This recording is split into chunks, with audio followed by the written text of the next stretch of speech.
Hilchos Ishus Perek Shiva Asar. The Laws of Marriage, Chapter 17. We continue on yesterday's topic, which is the post-marriage issues. What happens when a marriage ends? Either the husband dies, husband divorces his wife. How do we go about collecting the ksuba payment? And today we're going to specifically focus on a case where there's multiple people asking for the money or asking for the land, either because the husband has multiple wives or because he has somebody he owes money to and a wife. And also at the end, we're going to talk about a widow's rights to sell her husband's property on her own to get her ksuba without consulting a high court. So here we go. It says that Rambam halacha aleph misha haya nasui nashim rabbis. A man was married to multiple women, v'meis, and then he died. And the Rambam is going to say momentarily that the case is, take a look at the screen here, you see he has three different wives. One he married in 5780, in 2020, in 2022, and 2023. But the land that he's standing on, that they're all vying for, he bought before he married any of them. 5779 in 2019. That's the case that we're approaching right now. So he married different women at different stages, and he has a piece of land that he owned before he married anybody. V'meis, and then he dies. So now, who gets the land? Says the Rambam, Kol shenises batchila, kodemes litel ksubasa. Whoever is married first gets first rights to the land. Ve'ein achas mehan neitelas ela bishvua. And no widow can take any land unless she makes an oath.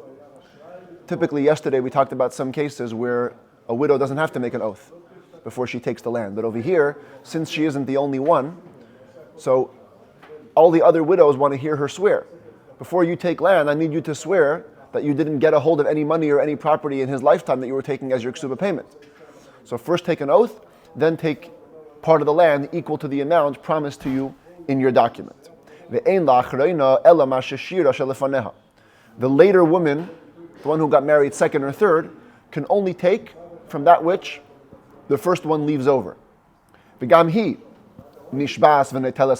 also has to swear first and take the rest. And let's say the whole land was worth $200. So the lady in 5780, she takes the land first. These ones go home with nothing. Doesn't matter. If this is all he has, since she married first, she gets the rights to it first, so long as she takes the oath. The same thing would apply in a case where there's a creditor. Okay, so there's only one wife. She's married in 2020, and here's a creditor. A guy say, you borrowed also $1,000 from me, and they both want his land. And again, the land was bought before either of them came into play. Says the Rambam, if the creditor was first, not in this picture, let's say he would have said 2020, here 2022, then he would get the first rights. The maksuba kadma, but if the ketubah document is first, she's married first, before the loan happened. First the woman collects, and then what's left goes to the creditor, and of course if there isn't anything left, it's just too bad. Says the Rambam, when did we just say the previous law? And I already spilled the beans for you. When the land which they're coming to collect from was was already owned by him when he originally got married and when he originally took the loan. Shahadin Naisin, because then logic dictates if you had a piece of land and you entered into three different liens, you go in order of time. The first lien goes first. Whoever has the earliest document gets the first rights. But what if the case was the opposite? Okay, let's see over here. Avalim nasa nashim zu achar zu. Vilava. Let's say he married a bunch of women, one after another, or he took a loan. Bein kaidem nisuin, bein achar nisuin. Whether before the marriage or after the marriage, who cares when the loan happened? The achar shenasa vilava kana karka. And only after the marriage or after the loan, that's when he buys the land. So here we have the three marriages, 2020, 2022, 2023. And the land, when did he buy it? In 5784. I'm a little futuristic because 2024 didn't start yet. But let's say he buys it afterwards. Okay, that's the point. Kulan chelkin ke'echad. Now, they all divide it proportionally. Because there was no land before.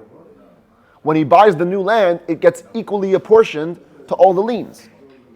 Shashibut kulan ke'echad ba. Their demand on the land comes together.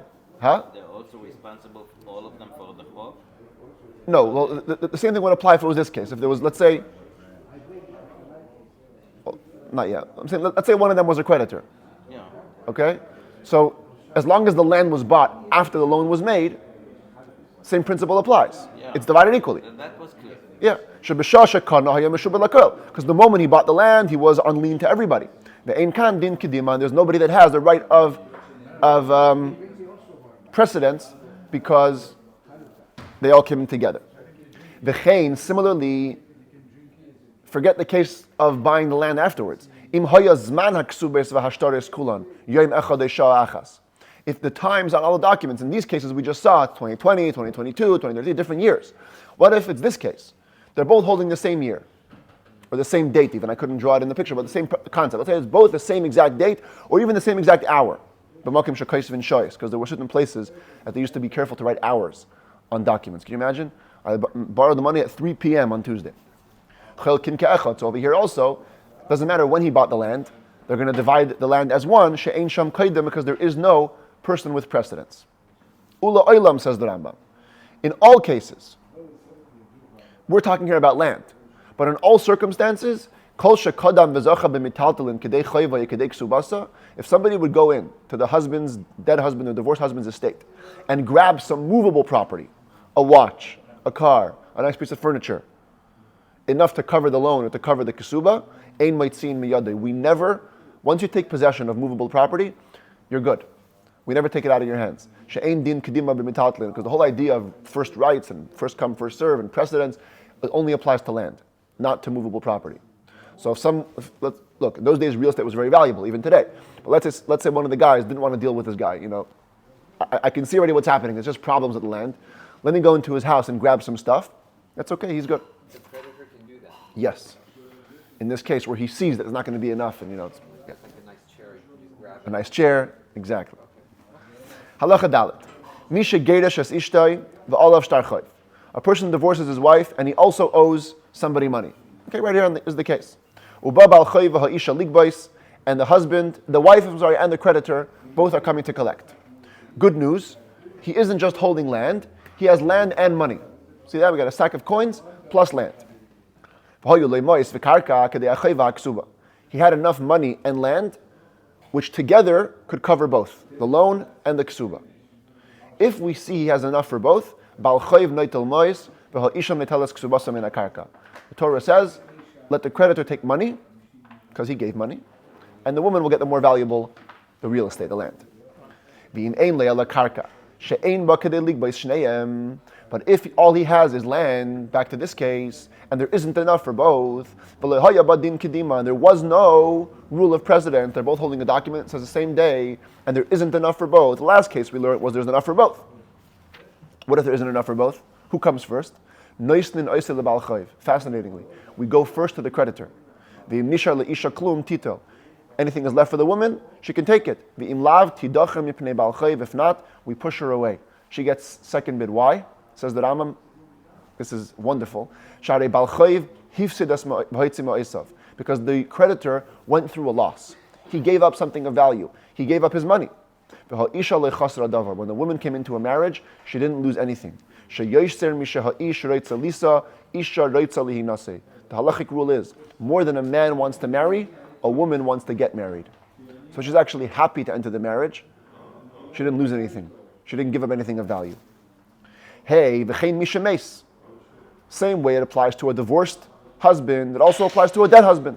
A guy dies, v'hiniach isha bal chayv v'karka she'ein badin kedima. He leaves a wife and a creditor and land that doesn't have a right of precedence. Ha'isha nitches mipnei bal chayv v'hu gave chayv betchila. Again, the woman is pushed away in the face of the creditor, and he gets first rights to collect his loan from the land. Halacha vav. V'kevan shatiknu ha'ga'onim. Once the Geonim enacted that women and creditors can also collect from movable property. Yesterday we saw this. Originally, women only took their ksuba money from land. But after the Talmudic era, the Geonim came and said, also from movable property. So now, everybody knows that there is no right of precedence when it comes to movable property. We just said it before. So therefore, if he didn't leave enough movable property to cover both of the expenses of the loan and the kisuba, we treat the movable property like land. Because today, the sages said, everybody can collect from movable property. So we give first the creditor whatever he's owed. If there's leftover for the woman what to take in her ksuba, let her take it. Again, tidacha, if not, she gets pushed away. Halacha zayin, hayu ksuvin biksubasa nichsei tzoyin barza. Let's remind ourselves from yesterday, two types of properties a woman can bring into a marriage. The iron sheep property, guaranteed property, where the husband accepts the responsibility. He gets all losses and all benefits, and he must replace that at a fixed value. Nichsei miloig is usufruct property, where you're only using the fruits. She retains the actual land and suffers all losses and takes all the profits.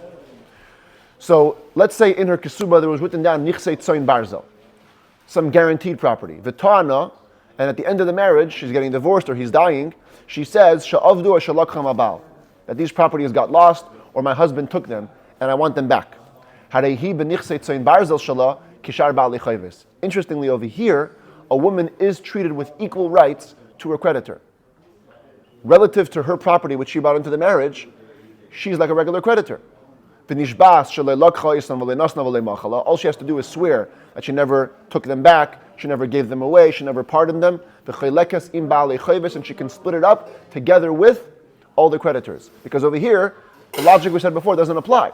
Before, what did we say? A woman coming into a marriage gave up nothing. Here she did. She brought in property. Since she gave up the property, so she can get those rights back with all the other creditors, and she goes equal head to head with them. Now, says the Rambam, it's a very easy case, but it's got details, so we got to follow it. Halacha ches. Misha meis geirish v'yesh le'nashim rabbis. A man dies or divorces, and he has many women, many wives. Ve'ein sham din kedima. There is no right of precedence. All their documents have the same date, or let's say he bought the land or the money later. Ve'ein le kedei kol haksubos. Neither does he have enough money to support all the ketubot. Keitzad hein chelkos. How do you divide, in such a case, the money or the property of such a husband? Royim, we check. If, when you divide all the money, based on the number of women,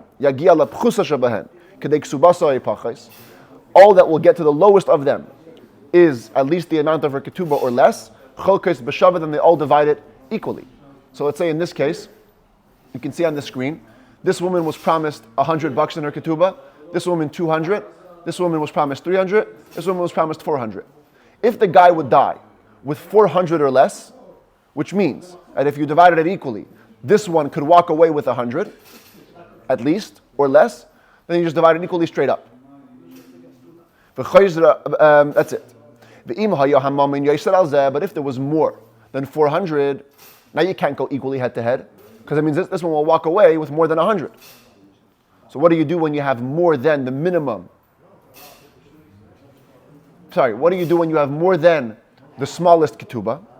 Says the Rambam,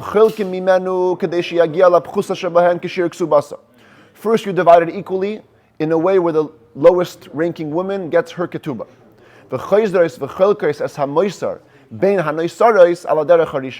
And what's left over and above the smallest ketubah amount, gets divided between the next level of the remaining women, following the first way. And the Rambam is going to now visualize it for us. Ketzah, what does that look like? Misha haya nasui arba nashim. Okay, there's 4 women he's married to. Ksubasa shel rishayna arba meyes. The first one starts on the bottom. This one is owed $400 in her ketubah. B'shel shniya shleish meyes. Second one has 300. B'shel shlishis masayim. She has 200. B'shel reviyis meya. And this one 100. Nimtza hakel elef, which means he owes a total of $1,000. The geirash kulanei meyes. He divorces them all, or he dies. If all he left is 400 or less, you divide it all equally.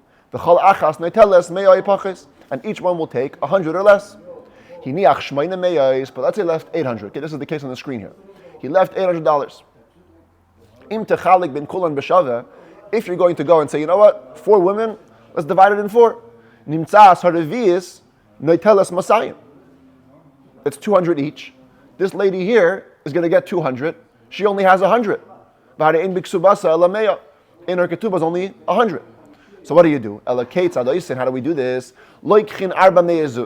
First we take 400 zuz and let's fill up the first box. We divide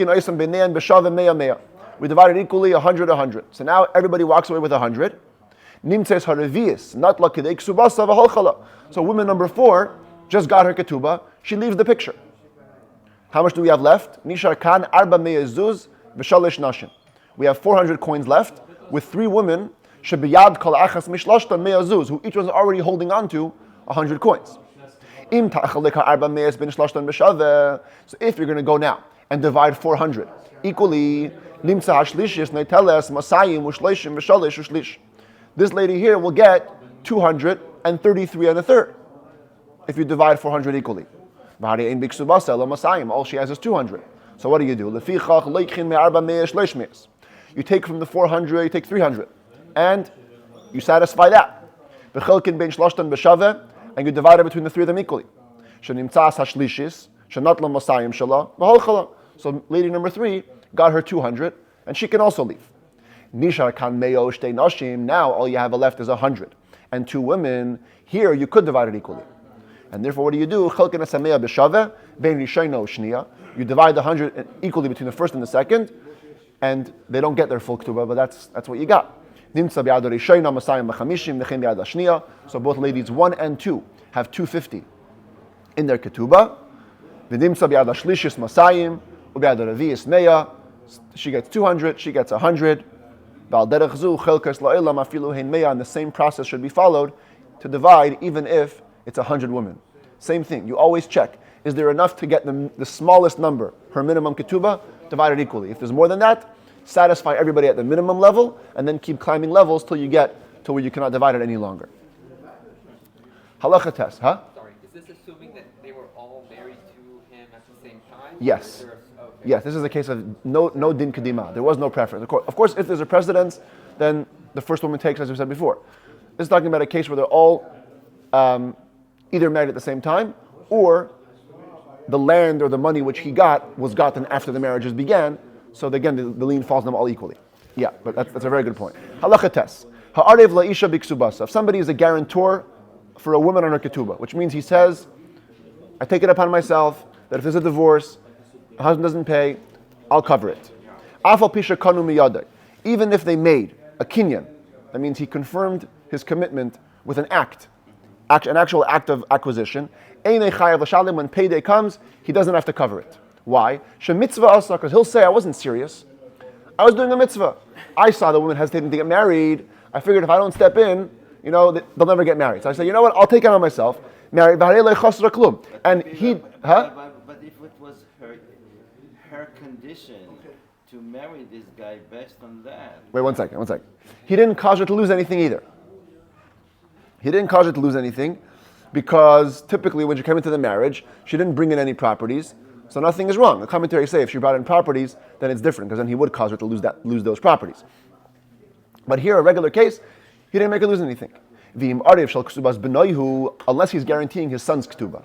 If it's his son's marriage, no, then you're serious. If they did an act of kinyan, chayav l'shalim is obligated to cover it. A father for his son will put himself into the lien and completely decide to make that affirmation. The kablan shel ksuba, an underwriter of a ketubah, that's higher level than guarantor. And Rambam will soon say what that means. An underwriter of a ketubah, chayav l'shalim, afal pisha lo yikonim yadeh, always has to cover it, even if there was no contractual act that affirmed his commitment. Because kablan is higher than arev. Ve'ezeu kablan, you see here? Arev is a guarantor, kablan is an underwriter. Ve'ezeu kablan, what's considered a kablan? Zesha amar le'isha, he tells the woman, he nasi lazeh va'ani noisin ksubazu. You marry this guy, I will pay the ketubah. You clearly underwrite it. In principle, it doesn't make any difference between the arev and the kablan. No, it's a language thing. Here he tells the woman, get married and I will give the ketubah. Avolim amar la, if all he said is harini arev ksubazu, I will guarantee the ketubah. Ani peireya ksubazu, I will pay the ketubah. Ani chayav ba, I'm obligating myself in the ketubah. V'chayetze, is anything like it? Potter, he's exempt. Elaim kenaya other unless it was his father. You have to actually promise to give it. Not I'm going to pay it. Pay it is already sounds like a creditor type of a thing. Not pay it, obligate it, guarantee. No, I'm literally under it. It's like I'm signing it. I'm going to give it. Sign the check. I'm signing the check, exactly. Then you're obligated. The underwriter is basically not asking, he's telling the woman to get married? Yes. So. And he's promising the ketubah. By the way, today, we use this difference in today's mechirat chametz. When we sell the chametz, there's always a person who underwrites the sale. Which means we sell it to a guy, and then we say, in case the guy doesn't give us the chametz back, who's going to pay back all the Jews who are losing all their chametz now? So this it's a serious thing. There's always an underwriter, and the Alter Rebbe has a big thing about this, that we should get not a regular arev, but an arev kablan, the higher level underwriter, who actually literally says, give the chametz away, and I will cover it. Same thing over here. Not just guaranteeing the ketubah, I am going to give you the ketubah. Now the Rambam says a fascinating thing though. Hamigaresh es ishtoi, if somebody has the case of an underwritten ketubah, and then he divorces his wife, yadirena hana ve'achar kach tipara ksubasa min hakabla me'aviv im haya arev. First, the wife has to take a vow that she's never going to derive any benefit from this husband, and only then the underwriter or the guarantor will pay up the ketubah. Why? Because maybe there's some subterfuge going on over here. Shema yachzirena. Maybe what? There's some subterfuge. How do you say, like deceit? Knunya, they call it in Hebrew. Shema yachzirena. Maybe there's a plan. The husband says, listen, I'll divorce you. I don't have to pay the ketubah. That guy will step in. He'll give us some money, and then we'll get married again. Shema yachzirena. Maybe he'll just return her after the divorce. V'nimtzu eisin knunya al nechasav shel zeh. They've just made subterfuge on the guy's properties. So therefore, if a guy underwrites the ketubah, he can always say, listen, you're getting divorced now? Promise that you're never going to have benefit from each other again. And then I'll pay it up. Because it's a big risk. V'chein, by the way, the same principle applies, not only in a case of a guarantor. Hamakdish nechasav v'gedash asishtei. Somebody goes to his property, declares it all holy. Hekdesh. And then he divorces his wife. Sorry, honey, I have no property. It's all in the hands of the temple. Yadirena hana ve'achar kach tipara min hapoidem yada hekdesh. If, let's say, somebody redeemed the field from hekdesh and now has the property on his own, technically the woman can go and expropriate the property from that guy because it's really her husband's and it was under lien. But before that guy gives it to the woman, he will first say, make a promise, you're never going to have any benefit from this husband again. Because again, Shema Yasu Knunya ala hekdesh, maybe they're making a subterfuge on the holy property. Listen, I'll look good, I'll give a big donation to the temple, then you give it to that guy, and then we'll get divorced, go get the property back, we'll get married again, and then boom, we have the property again. So you have to be very careful. But in a classic case of expropriation, yesterday we saw, if a husband sells his property during a marriage, it's on lien to the ketubah. And if the husband dies and there are no money left, she can go to that guy and get the property back. In that case, we do not make the woman take a vow. A classic case of expropriation, she can just take the oath and get the property back. We're not worried that there's going to be a trick over here. If she wants, yeah, she can go back to her husband and enjoy the property again.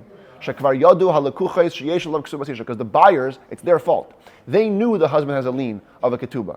They took a risk when they bought the property. They caused themselves loss by buying property which was under lien, because there's a husband here, there's a wife here. You run the risk of getting that property expropriated. Interesting case. A husband sells his property during the marriage. Technically, the property is under lien. The wife then writes to the buyer a document. I promise, I have no claims with you. So that's right. That would seem good. She tells the guy, I'm never going to come after you. And she agrees to her husband's actions. Even if you made a kinyan with her, a contractual act, later on, she can go and take the property back. Why? Why? The only reason she wrote that document is just to cause no fights between her and her husband. She can just say, I was making pleasure to my husband. I wasn't serious. But if they made the woman write the document before the sale, forget the sale. Guy comes, she says, listen, I don't want anything to do with this property. I have no lien on this property. Then the husband sells the property, then she cannot expropriate it later, because it was before a sale. You can't say it was for my husband's pleasure. Prior to that, yes. If she releases, then it works. If the sale happens first, then she releases, she can always say, I wanted to please my husband. But if she first released, that. Yeah, she first. Huh? I don't get it. So, what do you mean? She first released and then say like some random. She first said, this house, I don't care about for my ketubah. Right. It's yours, my husband. Then he goes and sells it to someone else. She actually can never come after that house. Before he just says anything about ever selling. Exactly. Because she first relinquished her lien. How does that work with movable property? Like, Doesn't work. This is all land. It's All land. Yeah. Makes it simple. V'chein mimachar habal, another case. A husband sells a property. V'amar li ishtoi lichtav lekeach dinu dvarim ein li imcha. And he offers his wife, says, please honey, write a document releasing your rights to this property. V'loi kasva, v'loi hiskima lemaisav. She didn't write it. She was stubborn. No, I don't agree. I don't want to write it. And because of that, v'nifsad hamecher, the sale fell through. Because the guy was saying, I'm not going to buy a property if your wife's still going to come after me. Okay, so the sale number one fell through. The chazar habal u'machar leish acher. And then he tries selling it again to somebody else. Bein oisa sada, bein sada acheres, the same field, different field, but it's a new guy. The achar shemachar habal iskima lemaisav. And this time, when the husband sells, she does agree to the action. The kanu miyada she'en la shibud al sadazu, they made a kinyan, a contractual act that she has no rights to this field. So here, even though usually we say that releasing your rights after the sale makes no difference, but over here, because during round one she said no, and now she says yes, if she cannot expropriate this property. Now you can't say, hey, I'm a woman who gives my husband pleasure. Because guess what? You didn't do it on round one. Round one, when you didn't want it, you made your opinion abundantly clear. You said, I don't want it, I'm not going to do it. Now that you're doing it, you must be serious. And now we come to a very interesting circle of halacha. Misha haya le'shtei nashim. A person has two wives. Umachar es sadeyu, and he sells his field. Okay, that's right in the middle. That's the field or the house we're talking about in the middle there. So the buyer is on top. He's the buyer. V'kanu miyad harishayna she'ein la shibud al sadezu ve'eina terefes oisay min alekeach. They went to wife number one, and she wrote a document saying, I promise never to expropriate this property, nothing to do with it. Let's say it was a good case where she cannot say, I was causing my husband pleasure. She's a real serious commitment. So she is never going to go after this property. But wife number two didn't write that. And then he dies, the husband, or he divorces them. Watch what happens. This woman can get the property from the buyer. She never committed not to take the property. So she can expropriate it. She comes to him, gets the property, it goes to her. Now, wife number one says, 1 second, I was married first. I should get this land. I only promised not to go after him. I never promised not to go after you. So she goes after him, after this lady here. Because she's first. She only took away her lien from the buyer, not from the wife. The moment she gets the field, guess who comes after her? The buyer comes and gets it from her. Because what do you mean? You committed. You promised. You're not going to come after me. I get the land back. And what happens with her? The chayzer chalila goes around in the circle, because then she comes and says, no, it's mine. I'm getting it from you. And she goes, and this doesn't end. The chayzer chalila ad sheyasu pshara b'neim, till they make a compromise. Because each person tells the next person, it's mine. Right? The buyer is the property. She gets it from the buyer because she's the wife. She's first. The court cannot decide yet. No. They have to make. They have to stop the cycle. Somebody's got to compromise. So the court just won't step in. They can't. There's nothing to do. We can't do. We have no jurisdiction. You guys all have. This is a circle of property, and that's it. But how is she coming after the buyer? This one? Wife number one, because she's taking it from wife number two. Wife number one is taking from wife number two. Yes. But Yes. How does the buyer see that as a? Because anytime a husband sells a property during a marriage, it's really on lien to his wives. Okay. So the wives always have the right to go after the buyers. In this case, she wrote that I'm not going to come after the buyer, but she still can. So once the buyer has the property and the husband dies, she comes after him, and the house goes to her. Then once she has the house, this one says, 1 second, I was married before you. My lien is first, so the house goes to her. Once she has the property, this guy says, 1 second, you promised not to go after me. You have my house. I'm taking it back. Oh, so he still considers it. That's when Yes. Okay, I see. He always wants it back. Yeah, exactly. And then it goes back to her, and around and around. Can you go into can you protect yourself going into the marriage? Before you go into the marriage, that if you have Yeah, this is all default law. You can always write documents and make conditions, of course. Yeah. Okay, now we turn to a special law that governs widows. Yud Gimel. Almana, bein min hanisuin, bein min ha'erisin. A widow, whether the marriage ended after the marriage or was already consummated or just during the engagement period, she's a widow, bottom line. Nishbas u'meicheres mikarka baila v'nifras ksubasa. She can just make an oath and on her own sell her husband's property to pay back her ketubah. Bein bebeis din mumchin, bein bebeis din she'inan mumchin, whether it's a professional court or not an expert court. So long as the three people she's using as her court are trustworthy and know how to appraise real estate. The sages were worried that women don't want to go to court. It's a whole embarrassing process. So they said, if you're a widow, take matters into your own hands, get a professional appraisal, and you can sell your own property. And the responsibility of the sale will lie on the property of the heirs. If there's a creditor that wants to come after them, it's fine. But she can take that step.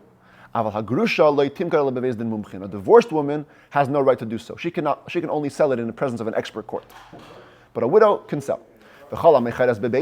Any woman who sells property in court to get her ketubah money back, she must go through the announcement process. In the 13th book of the Rambam, there's a whole process about, he says here, in the laws of loans, will explain how a court goes about selling property. So basically, we're looking to get the best value. So you make an announcement, this property is on the market, people bid for it, and then the highest bidder gets the property. So you get the most bang for your buck. And therefore, the woman selling in court must first announce it. But a woman who's selling property out of court, like a widow, doesn't have to go through the announcement process. But she does have to have three people who are trustworthy and know how to do appraisals. Otherwise, it's baloney, and we can't trust her sale. What if she didn't use anybody? She sold property between her and herself for her ketubah. Then we have to check on her actions. If she sold at market value, it came out it was good. The sale is valid. She takes the oath of the widow, which is that I didn't misuse the property before, after she makes the sale. That's only if she sold it to somebody else. But if she makes her own appraisal, it's like, you know what? My husband owes me $200. I'll figure out how much is 200 in this piece of land. You don't get to do that. You can't make your own estimations. She does nothing, even if she made an announcement process before. You cannot be your own judge. You're always biased. You must get somebody else's opinion. What if her ketubah property was 200 commitment? In her document it said 200 coins. And she, not really knowing or maybe purposely, took a property that was worth only $100 and sold it for 200. Okay? She made some money, but never more than her ketubah. She got $200. Or did a bad move. $200 worth of land, sold it for 100. By this action, she has already received her ketubah, she gets no more. She got 200, or she took a 200 piece of land and missold it, that's her fault. She had 200 in her hands. So long as she makes the oath for a widow. But if her ketubah property was only $100 in promises, she goes to a piece of land worth more than 100, and she sells it for 100, that's a canceled sale. You can never sell from your husband's property things that are worth more than your ketubah. Even if she promises, I'm going to return the extra back to the heirs, I'll take care of it. Bad sale. You can only sell up to the value of your ketubah. Tazayin, if her ketubah promise was $400. She sells 100 to one guy, 100 to a second, equal value. And the last guy, she takes a piece of land worth more than 100 and sells it for 100. The last sale is invalid. All the earlier ones are valid because in the earlier times, she didn't take more than her ketubah. Only the last time she overstepped her boundary. And therefore, that sale is not valid. Yud Zayin, yesh leisha limkar ksubasa, oy litna b'matana. A woman, in general, during a marriage, can sell off the rights or give away the rights to her ketubah, which means, in case of the marriage ending through death or through divorce, that guy will get to collect the ketubah money. The risk is, though, if she dies during the lifetime. She can designate the ketubah to whoever she wants. Yes. Even not A regular guy. yeah, Stranger. not to her kids. She can do whatever she wants. But the point is that there's always a risk. The risk is if she dies first, or she dies before she has a chance to swear, ein leklum, he gets nothing. So it's a risk you take. If he dies first, you'll get the money. If she dies first, you don't get anything. Yudches, hareisha machra miktsas ksubasa, oy mishkana miktsas ksubasa, oy nasna la'achra miktsas ksubasa. Let's say she sold part of the rights to her ketubah, or she used as collateral part of the rights, or she gave away part of the rights. Moicheras mikarka baila, v'tigbe hashar. For the rest of the money which she's owed, she can sell properties. Bein bebeis din mumchin, bein b'shleisha ne'emanim, whether in an expert court, whether just 3 regular people that are trustworthy. What she gave away, she cannot cover, but what she still retains, she can cover on her own. And she can resell properties multiple times. Whether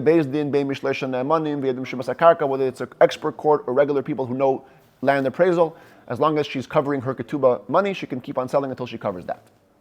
Somebody who sells the rights to her ketubah. Whether it's someone else or to her husband, just because she relinquished the right to the collection, doesn't mean she relinquished the rest of her rights as a married woman. Anything else which comes along with the ketubah. And therefore, if she had a male child, he will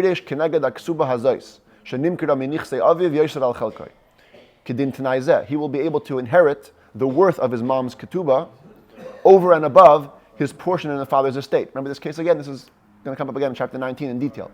But the guy has 2 wives. The ketubah of this one is more than the ketubah of that one. They both die in his lifetime. He gets all the money back. And when he dies, he leaves over 20,000. So if you go equally, everyone walks away with 5,000. But these guys say, no, our mom's ketubah was bigger. So the halacha is that they first get the money of the ketubah. 10K goes here, 5K goes here, and the remaining 5K is divided equally. So in this case, let's say she would have sold the rights of the ketubah back to him. She sold the rights back to him. Doesn't matter. All the other rules still apply. So if she has a male child, he gets to inherit the worth of the ketubah before the rest of the estate is divided. But if she pardons the rights, she didn't sell the rights to her husband. She pardons it. She says, you know what? Forget about it. I don't need the ketubah anymore. She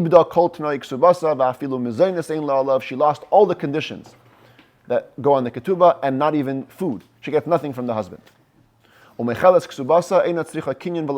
woman pardons her ketubah, no act of affirmation is required, no witnesses are required. Like anybody who pardons, you pardon a loan, you pardon a gift, whatever you pardon, you don't need any witnesses, you don't need any kinyanim, only words effectuate the pardon. It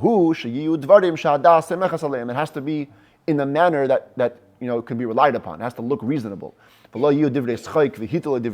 cannot be facetiously or with a joke or in just a crazy way. It has to be done with a serious, proper mind, and then the pardon goes into effect.